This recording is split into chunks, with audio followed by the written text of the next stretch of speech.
that the judgment eventually and ultimately from the Supreme Court stands accepted, largely because we can't do anything about it. We reject it, we disagree with it, and we cannot accept it, but it stands accepted because there is nothing we can do. That is the end of the road for Excellency Peter Obi and myself as candidates. But I think as this interview progresses, I will be able to tell you another point of view. And if I may just begin now, I'm not here to tell Nigerians that oil was discovered and we forgot about agriculture, or that there is unemployment leading to insecurity. I'm here to, for the sake of my country, say things that matter. I'm not here to regurgitate. I'm here to rescue Nigeria. Well, let's move methodically in that regard, because before the swearing in of President Tinubu on May the 29th, I mean, to give this a bit of historical context, you were emphatic and clear and almost urgent in your call for Mr. Tinubu not to be sworn in. What were your fears and concerns? Because he's obviously been sworn in and the world hasn't come to an end, has it? Nigeria may come to an end if the world doesn't come to an end. But very valid question. I feared for Tinubu himself, for himself, from himself. I feared for the reputation of Nigeria. You see, the international profile of global leaders has risen astronomically, to the extent that royals even discipline their own. Look at the profiles of gentlemen like Xi Jinping of China, all across the world. All of a sudden, we were faced with the dilemma of having to present to the world who our own president to be was. And I was one of those who knew that the answers were not good. The whole country would be put to shame. The last time I spoke, I nearly brought Tinubu's ambition to a screeching halt. This is evident by the events that followed immediately afterwards. One minister wrote the DSS on his company stationery. I don't know how that is possible. And another minister, skipped ECOWAS, skipped AU, and went all the way to Washington to report me. And Nobel laureate, a very, very senior citizen, inviting me to a national debate. And I'm not that smart enough, even though my dear good friend Chimamanda acted on my behalf. And then DSS coming out a week later, under duress, of course, you could see, to do the bidding of that minister. This shows they were scared. My simple point was that no constitution or any part thereof shall be breached in order to install a president. And if that is done, that presidency will remain unconstitutional. And I remain on this point. I pointedly say he must not be sworn in. They have gone ahead to do it. It is not the first time. Out of 16 heads of state stroke presidents of Nigeria, 9 were not elected. 7 were, out of that 7, 1 still remains challenged, Alhaji Tinubu. Challenged. And that is because of the constitutional breach. Now, my attitude from day one was that, based on experiences, let's forget anything electoral. I know the system deeply. My boss, Obi, knows the system deeply. Let's go for the constitutional point. Yes, of course, there is that issue of the forfeiture. There is the forgery, but the clearest one we could get was on the FCT point. Now, get that FCT point, get him not sworn in. There are at least 2 other constitutional channels while sustaining democracy that we could have followed, but they wouldn't. Right. Well, in that regard, it must have been another aftershock for you then, because both the Election Petitions Tribunal and the Supreme Court have affirmed President Tinubu's victory. I wonder to what extent that has left you personally, politically shaken and unsure of the ground. Point of correction. You're talking about. Point of correction. And this is where I respectfully differ. And it is within my fundamental human rights and constitutional rights to differ. The petition court and the court, please quote me on this, did not actually affirm the success of Tinubu's presidency. They upheld the unconstitutionality of that election. And they are happy for it to remain so. And they have the power. Nobody can do anything about it. That is why we said it is an unreasonable show of force. If there was something we could do, we would stop it. But we are law-abiding citizens. That is why I'm here sitting with you today and still complaining. I was not shaken one bit. I will never be shaken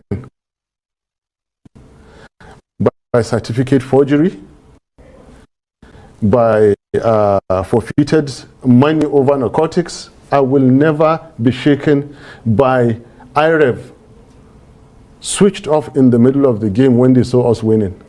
Labour Party won 2023 presidential elections.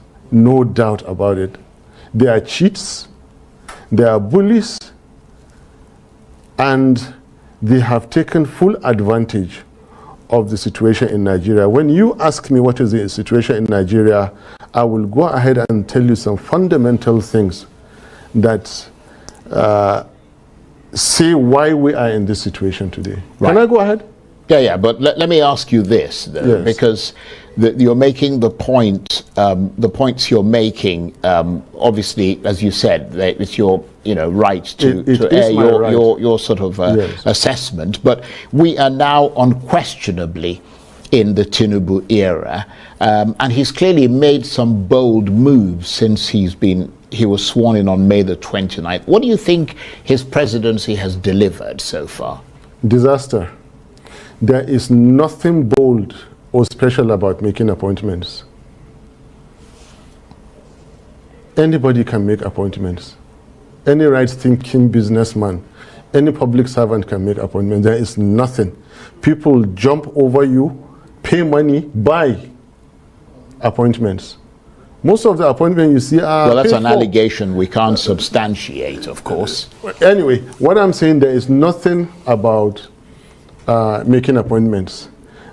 You should be talking about the Naira has fallen down to 1,250. You should be speaking about 26 Nigerian soldiers that were killed in neighboring Niger State.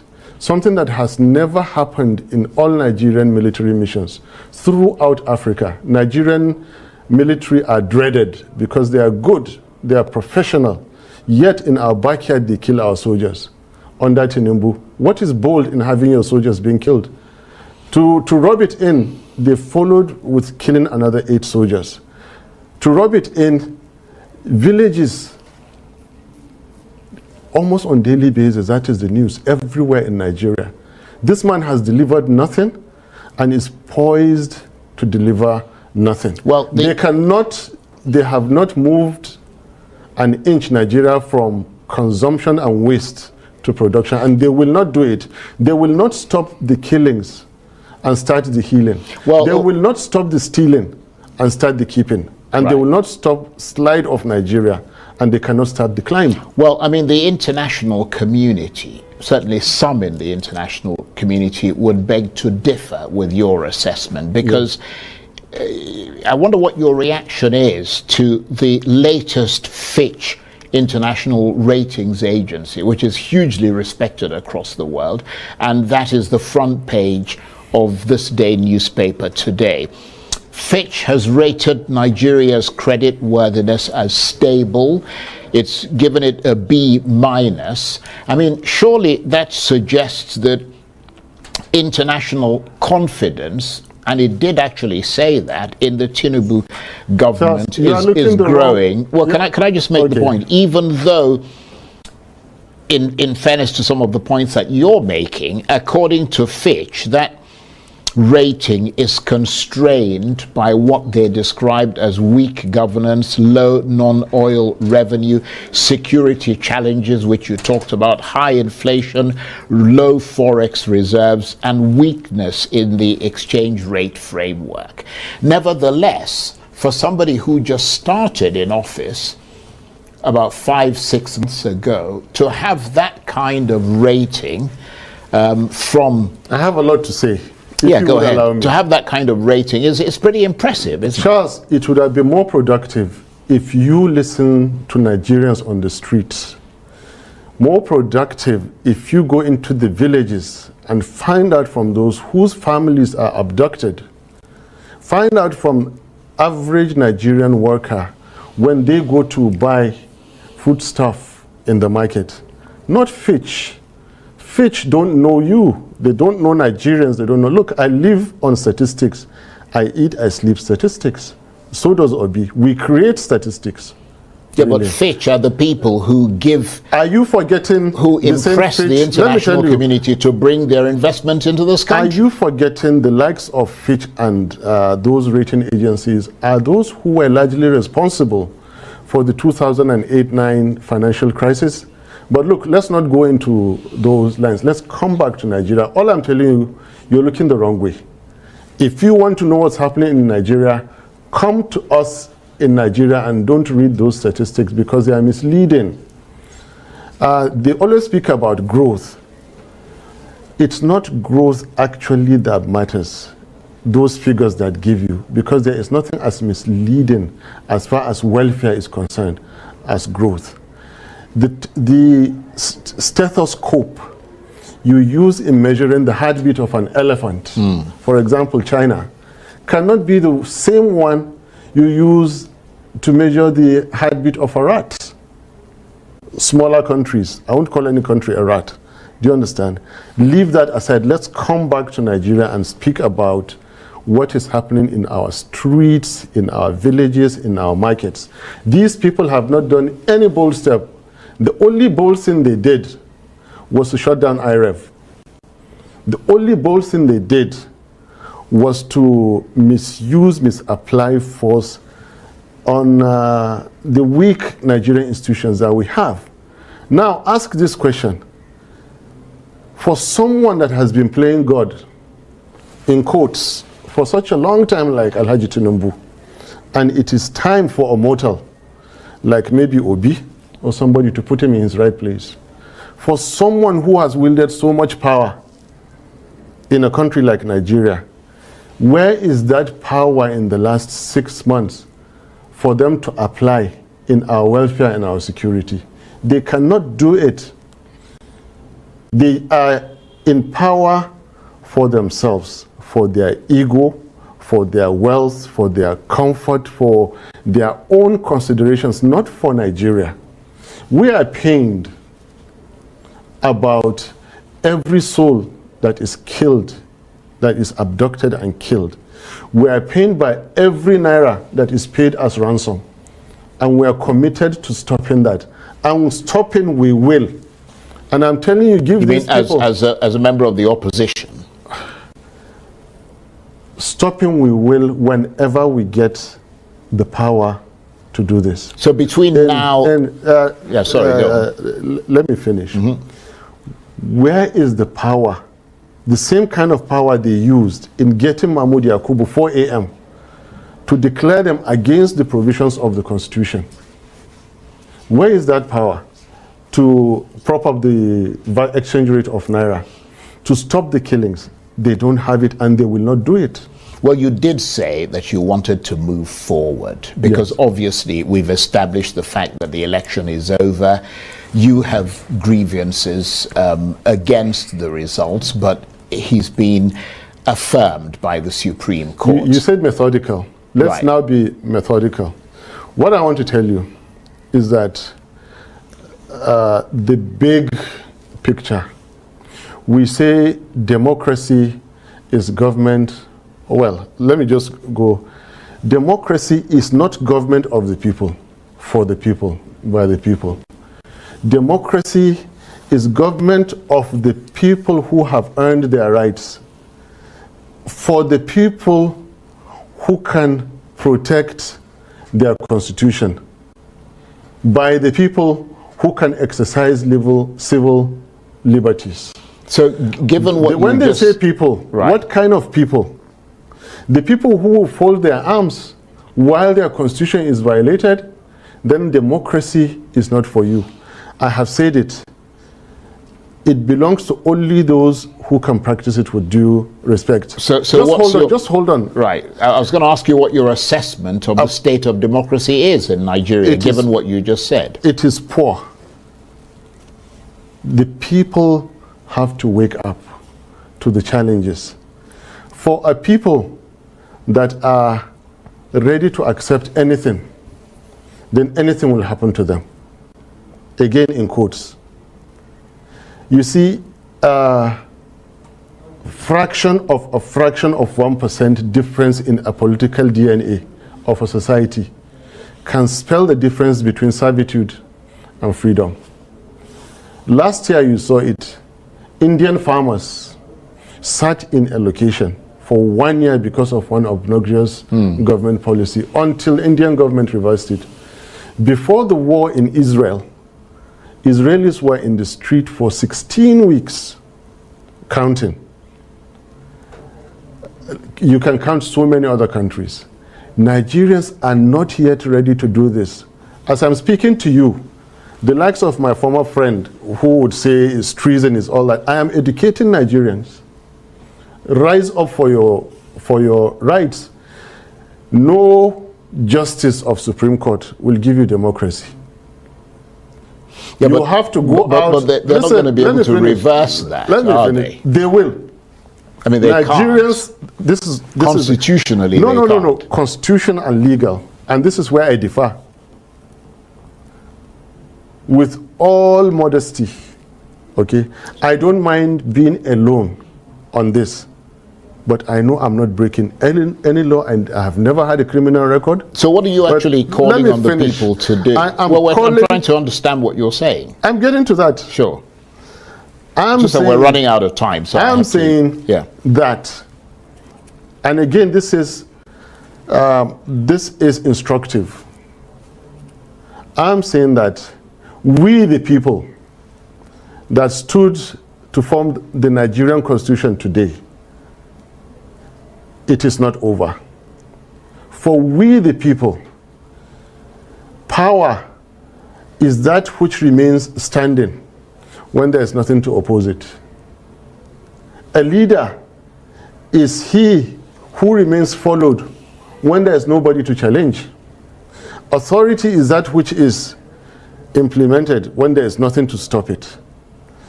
They have the leaders in place now with wielding authority with political power. But power and sovereignty belongs to the Nigerian people, we the people, on whose behalf an elected government is exercising that authority. Now, where the people are dissatisfied with the rulings of their courts, they own Nigeria. Alhaji Tinubu does not own Nigeria. Peter Obi does not own Nigeria. Yeah, but Nigerians on the streets own Nigeria. But the and APC, listen, I'm getting to the point. The APC would argue that you don't own Nigeria either. That you have a portion of the electorate that voted for you. I'm not telling you it is not over. I'm telling you it is not over. For Peter Obi and me, it is over. For we, the people, the Nigerian people, right, at any point in time, they can take back Nigeria. Right. Especially where their constitution has been violated. Especially where all that the Supreme Court ended up doing was to sustain the unconstitutionality of a certain election. Let me come in here, because between now and 2027, yes, which is when the next presidential election is due, how do you think things will play out, and what role do you see yourself and Peter Obi and the Labour Party playing in that? When the Nigerian people rise to defend their constitution, anything can happen. And well, that sounds quite a bit worryingly frightening. We are in a worryingly frightening situation. I told you I'm not here to repeat what you've been hearing. And I was prepared to come here. I have never had a criminal record. I love my peace. And I'm repeating that when the Nigerian people decide, Nigeria is theirs for the taking. And any fraudulently elected government is fair game for them. Nigerian people have the right, the constitutional right. As we speak now, DSS can go and interpret. They have lawyers there, police, IG, and they can go and interpret. The Nigerian people have that power. Not Obi or Atiku or anybody. Nigerian people have the power at any point in time to take their country. All they have to do, not even seek approval. They give notice. It's interesting. And listen. Right. You turn away the barrel of your guns, away from the Nigerian people, and point them at the enemies of Nigeria. This country belongs to Nigerians. Well, you've made that point. When Nigerians decide, but if they want to practice democracy, they will take this country. It has happened before. The military decided, they took Nigeria for so long, they fixed Nigeria and handed it back. Now, whoever thinks that the Supreme Court will give democracy from any courtroom, the way it appears now is mistaken. It's interesting. Nigerians have to go out. Right, you've made that point. Nigerians have to go out and democracy. And this is not a treasonable comment. Right. I am not a careless person. I have never. So you thought the things you're saying through. I thought it through very well. Well, the Constitution is made by Nigerian people.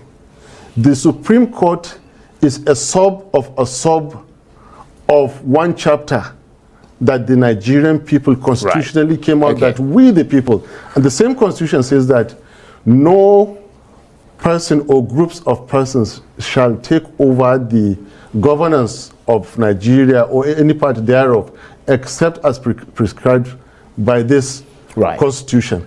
And go and read the constitution of Nigeria. The serving Alhaji Tinubu Malam Shetima government breaches the Nigerian constitution. Right, okay, can I come in here for a minute? Yes.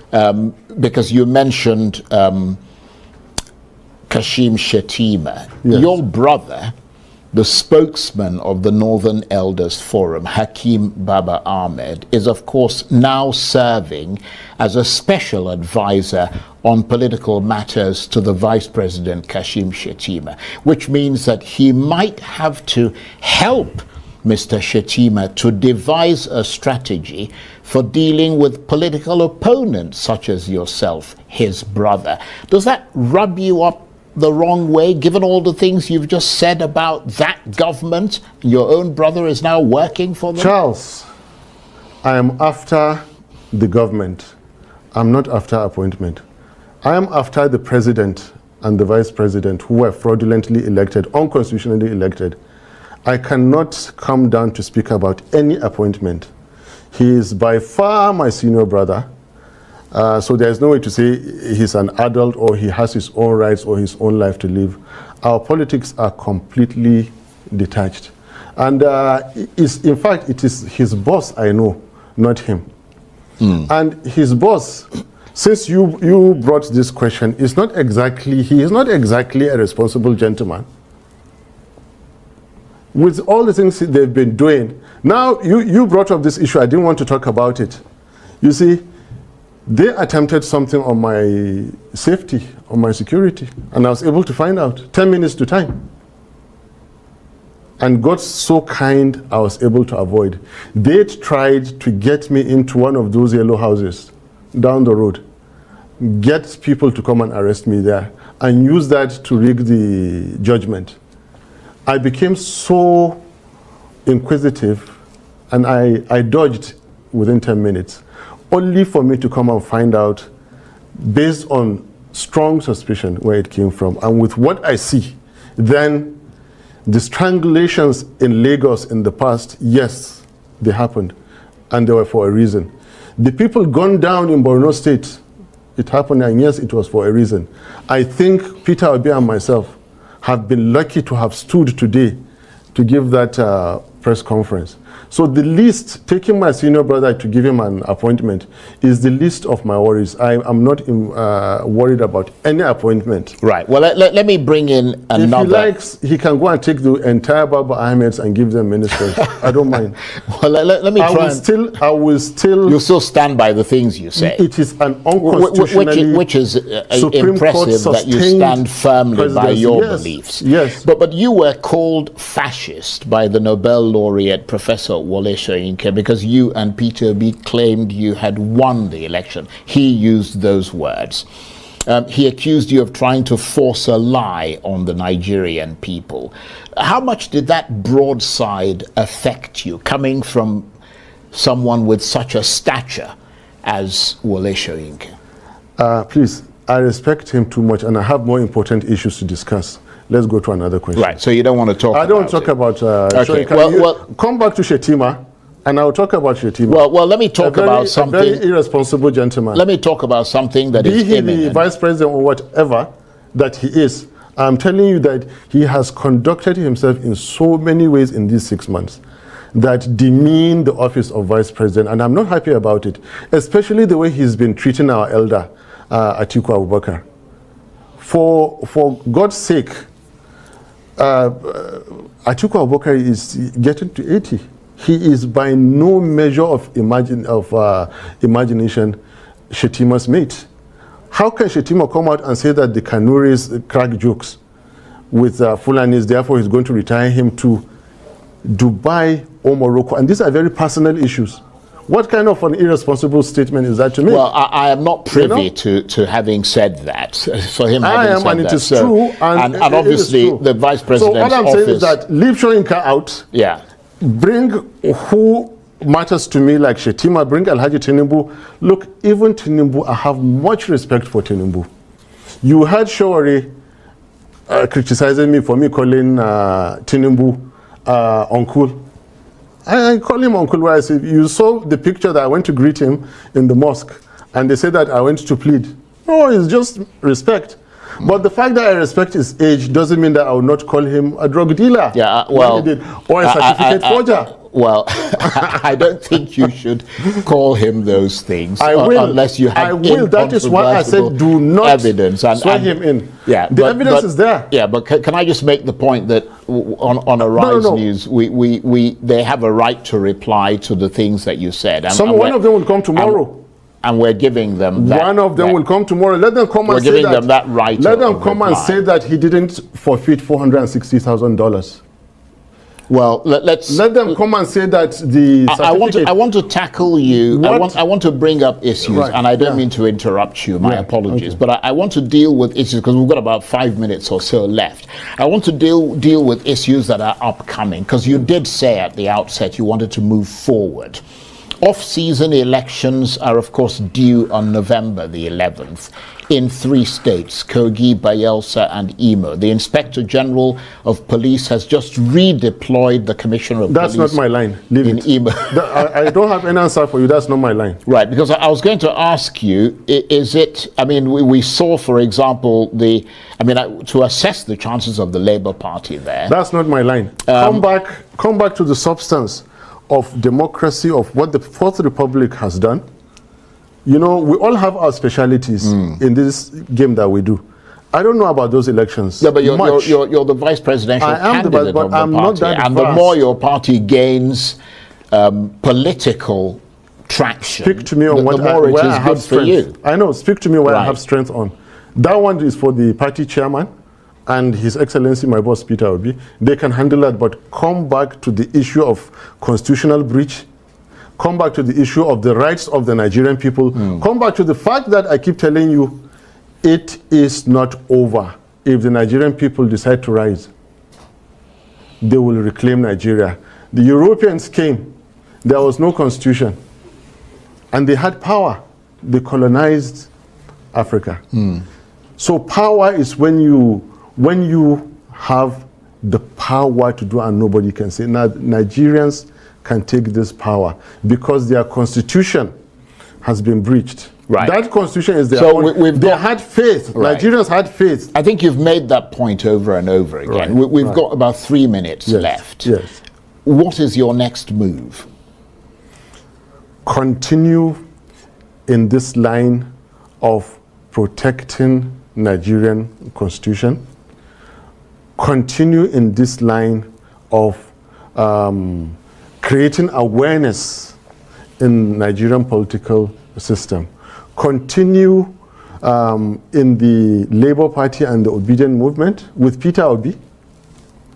Continue to sensitize Nigerians and then continue to tell the people in power that they have unconstitutionally taken over Nigeria, sustained by the Supreme Court, and they are destroying our dear country. They are destroying the future of our children. And for doing that, I will continue to say exactly what I have said in this interview. Doing that, if they were to, there is no way to fight an individual or group of individuals like to destroy their country or to destroy the future of their children. But if they were to approach you and Peter Obi and the Labour Party and said they wanted to sit down with you and look at the sort of reforms, for example, that could be put into Nigeria to make this place better for everybody, for example, things like restructuring, electoral reform, would you participate in that discussion with them? Can Tinubu Shetima resign and get the Senate President sworn in to conduct a new election? Well, it is unlikely that they'll do that. So we cannot support them. Okay. We cannot. Anything that deviates from how the Constitution provides it, we will not. Okay. Yusuf Datti Baba Ahmed, Vice Presidential Candidate of the Labour Party. It was lovely to have you here. Thank you very much indeed. Thank you for coming in. My pleasure. I really